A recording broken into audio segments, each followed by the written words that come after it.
പഴയ നിയമ ശുശ്രൂഷയും പുതിയ നിയമ ശുശ്രൂഷയും തമ്മിൽ വലിയ വ്യത്യാസമുണ്ട്. പഴയ നിയമ അനുഗ്രഹങ്ങളും പുതിയ നിയമ അനുഗ്രഹങ്ങളും തമ്മിലും വലിയ വ്യത്യാസമുണ്ട്.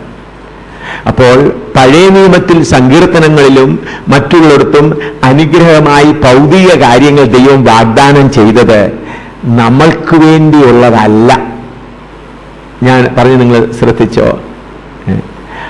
ഓൾഡ് ടെസ്റ്റമെന്റ് പഴയ നിയമ ശുശ്രൂഷയും പഴയ നിയമ അനുഗ്രഹവും പുതിയ നിയമ ശുശ്രൂഷയും പുതിയ നിയമ അനുഗ്രഹവും രണ്ടും രണ്ടാണ്.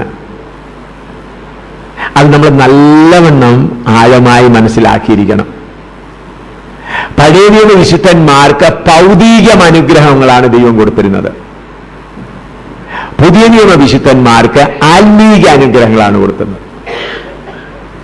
പഴയ നിയമ വിശുദ്ധന്മാർക്ക് അവരോട് പറഞ്ഞു, നിങ്ങൾ പോയി അന്യജാതികളെ കൊന്നൊടുക്കുകയും. എന്നാൽ പുതിയ നിയമ വിശുദ്ധന്മാരോട് കർത്താവ് എന്താണ് പറയുന്നത്? നിങ്ങളുടെ ശത്രുക്കളെ സ്നേഹിപ്പീൻ.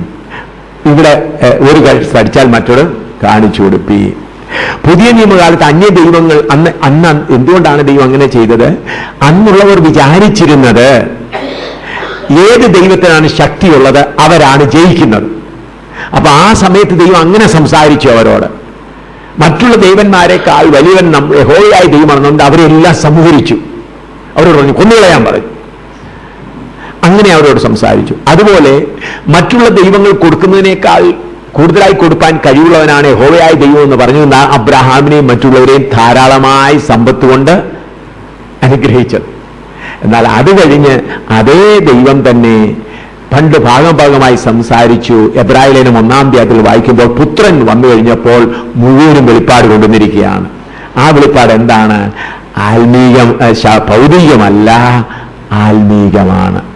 ഇതെപ്പോഴും മനസ്സിലാക്കണം. ഇത് കർത്താവിന്റെ ദാസന്മാർ മനസ്സിലാക്കാതെയാണ് സങ്കീർത്തനത്തിലും പഴയ നിയമത്തിലുള്ളതായ ചില അനുഗ്രഹത്തിന്റെ വാക്കുകൾ എടുത്ത് സമ്പത്തുകൾ ദൈവത്തിന്റെ അനുഗ്രഹമാണെന്നും മറ്റുള്ളതെല്ലാം പറഞ്ഞ് വഴിതെറ്റിപ്പോകുന്നത്. അത് അവർക്ക് അനുഗ്രഹമായിരുന്നു. എന്നാൽ ഇന്ന് നമ്മൾക്കെന്താണത്? എന്താണ്?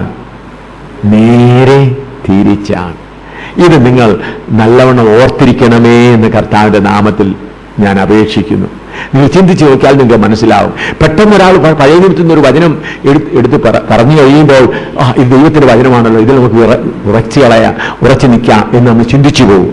എന്നാൽ പഴയ നിയമ അനുഗ്രഹവും പുതിയ നിയമ അനുഗ്രഹവും രണ്ടും രണ്ടാണ്.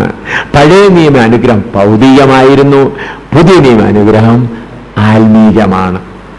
ഇത് രണ്ടും നല്ലവണ്ണം മനസ്സിലാക്കി വേണം ഭൗതികമായ കാര്യങ്ങളെ നാം കൈകാര്യം ചെയ്യുവാൻ.